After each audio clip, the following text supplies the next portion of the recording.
सुबह में सब सवेरे सवेरे में जॉगिंग करने के लिए जाइए, प्रभु की आरती कीजिए, प्रभु की पूजा कीजिए सुबह सुबह में, तो पूरा दिन अच्छा रहेगा। हो सके तो कुछ छोटा बड़ा काम कीजिए, अच्छा पुण्य का ज़िंदगी में, ये भी एक अच्छी कामगिरी है सुबह सुबह में। तो हम आज भी एक छोटी छोटी बातें करेंगे। हम तो भगवान की ही बातें करेंगे। फालतू तो देश में बहुत कुछ हो रहा है, लेकिन हमें कुछ ऐसा फालतू काम नहीं करना। अच्छी बातें हैं तो आपको बतानी है। तो सभी यूट्यूब के मेरे सभी भाइयों को देखिए, हमारे हिंदू समाज में, सनातन धर्म में, आप भी जानते हैं कि जो भी भगवान हुए हैं उन्होंने अपने कर्म से वो भगवान हुए हैं। ऐसे कोई दिव्य शक्ति है कि उनको ज़रूरत नहीं पड़ी। हमारे जो कृष्ण भगवान हैं, जिन्होंने कर्म के बारे में पूरी गीता बता दिया, कितने महान थे वो। हम तो उनके वो क्या कहते हैं, रेती के कण से भी छोटे हैं, क्योंकि उनके जैसा इस पृथ्वी पर, इस धरा पर कोई दूसरा इंसान नहीं आ सकता। ऐसे थे हमारे प्रभु श्री कृष्ण, और दूसरे अवतार में वो राम बन के भी आए थे। लेकिन हम आज प्रभु श्री कृष्ण की बात करेंगे। हम सब कल भी हम बात कर रहे थे राम की, कि उन्होंने कितना कष्ट उठाया। तो प्रभु श्री कृष्ण का भी ऐसा ही है। हम सब बोलते रहते हैं ना, सब हमारे साथ ये सब बुरा करते हैं, कोई अच्छा आदमी नहीं, हमसे कोई प्यार नहीं करता, सब बोलते रहते हैं। लेकिन आप सोचिए, आज हम छोटी ही बात बताऊंगा, ज़्यादा लंबी नहीं करूंगा। देखिए, जितना कष्ट प्रभु श्री कृष्ण को हुआ है, वो भी छोटे आदमी नहीं थे भाई। आप भी जानते थे, वो भी एक बड़े राजा के पुत्र थे। लेकिन देखिए, उनके जन्म से लेकर मृत्यु तक वो कभी भी रोए नहीं हैं। उनकी आंखों में कभी भी आपने आंसू नहीं देखा होगा। हमेशा वो हंसते रहे। ऐसा कुछ नहीं है कि उनकी ज़िंदगी में दुख नहीं आया, आया है। लेकिन उन्होंने सभी दुखों को हंस के उसका सामना किया है। शुरुआत से करते तो पहले देखिए, उनका जन्म हुआ कहाँ पे? जेल में तो जन्म हुआ। फिर जन्म के बाद तुरंत मूसलाधार बारिश के बीच में, एक यमुना नदी के बीच में होके, छोटा बच्चा है वो, आप भी सोचिए, एक छोटा बच्चा मूसलाधार बारिश में भीगता हुआ मथुरा से गोकुल तक जाता है। तो उनको तकलीफ नहीं हुई होगी। हम सब जानते हैं कि उनकी रक्षा के लिए शेषनाग आए थे, लेकिन सब कहानियों में है। उस टाइम कोई था? आप भी मुझे बताओ। अगर वो इतने भगवान, तभी से भगवान का वो स्वरूप ले लेते तो खुद भी रक्षा कर सकते हैं, बारिश को रुकवा सकते थे। लेकिन उन्होंने कुछ ऐसा किया नहीं, सब होने दिया जो भी हो रहा था, क्योंकि वो भी जानते थे कि जितना कष्ट वो आज उठाएंगे उतने ही वो बड़े होकर मजबूत हो जाएंगे। तो सब उन्होंने सहन किया। फिर वो गोकुल में गए। गोकुल में उन्हें कैसा काम पसंद किया, आप भी सोचो। अगर वो चाहे तो आराम से रह सकते थे, लेकिन नहीं, उन्होंने तब भी सेवा करने की सोची। उन्होंने जसोदा माँ के यहाँ पे, जो माता के प्रेम में जो हम हट करते हैं, वही सब उन्होंने किया। डांट खाई, मार खाई, सब। जो आज हम बच्चों को माता डांटती है, ऐसे ही उन्होंने भी डांट खाई। ऐसे तो कुछ नहीं था कि उन्होंने स्पेशल ट्रीटमेंट ली, नहीं, सब वो वही किया जो माता करती है, वो भी सहन किया उन्होंने।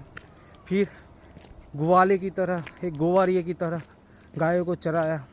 फिर ऐसे ही वो तब भी उनकी ज़िंदगी में कितनी तकलीफ है। आप भी जानते हैं कि छोटे थे तब काग राक्षस आया, फिर वो दूसरी अपने स्तनपान करा के विष पिलाने चाहती थी, वो राक्षस, पर राक्षस नहीं।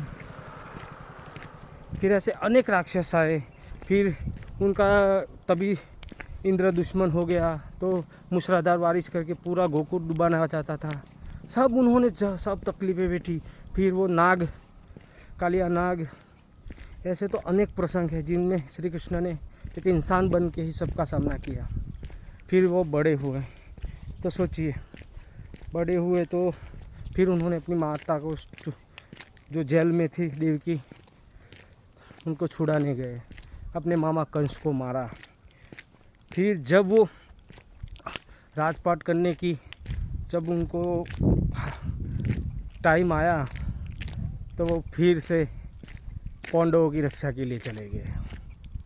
देखिए, पांडवों की रक्षा के लिए चले तो गए, फिर देखिए उनको युद्ध नहीं करवाना था, फिर भी युद्ध करना पड़ा।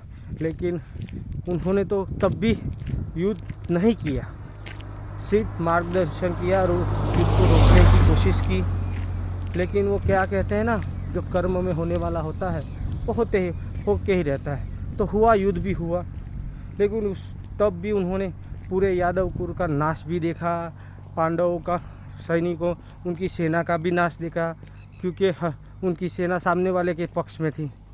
तो देखो कितना दुखी हुआ होगा वो मानस, जो उनको भगवान की तरह पूछती थी सेना, उनको भी अर्जुन के तीरों से उनको मारना पड़ा, क्योंकि उन्होंने ही दिया था सामने। जब दुर्योधन मांगने आया तब देखिए, फिर भी पूरी ज़िंदगी उन्होंने संघर्ष किया। फिर जब राम अवतार ने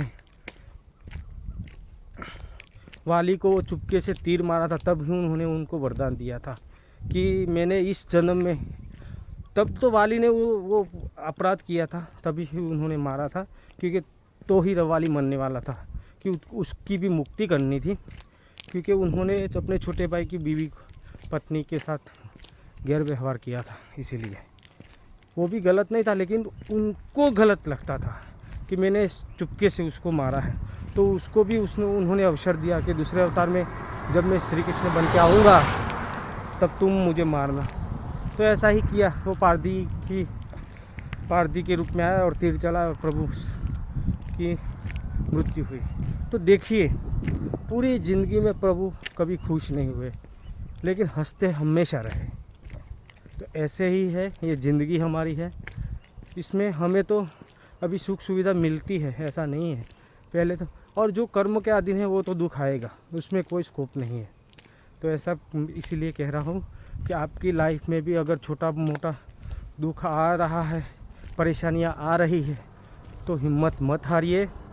और हमारे ऐसे भगवान हो गए हैं, उनकी बारे में सोचिए और ऐसे मन से वो सोच के रखिए कि इन्होंने जितना दुख उठाया है, उसमें से हमने 5% या 1% भी हमारे साथ हुआ है, तो फिर नहीं हुआ। तो ऐसे ही वो हमें हिम्मत देते हैं। अभी भी आप जब भगवत गीता पढ़ोगे ना, तो आपको हिम्मत मिलेगी। आप ऐसा लगेगा कि प्रभु आपको बता रहे हैं, आपके सामने बैठ के बता रहे हैं। तो ऐसे ही आप सभी, मेरे सनातनी भाइयों को बोल रहा हूँ, सब भी, अगर दुनिया के हर इंसान अगर गीता पढ़ेगा ना, तो उसको क्या करना है और क्या नहीं करना वो उसको पता चल जाएगा। इसीलिए, और वो कभी दुखी नहीं होगा, मन से दुखी नहीं होगा। कैसी भी परिस्थिति होगी, वो मन से दुखी नहीं होगा, उसको अंदर से ऊर्जा उत्पन्न होती रहेगी कि सब ठीक हो जाएगा। ये भी पल है, गुजर जाएगा। सुख का पल आता है, वो भी गुजर जाता है। तो दुख का पल आया है, वो भी गुजर जाएगा। ठीक है, तो सभी मेरे भाइयों को, सभी को मेरा राम राम, राधे कृष्ण और हर हर महादेव। ठीक है, अभी देखिए, अभी चल के जाना है, जॉगिंग करनी है। ठीक है।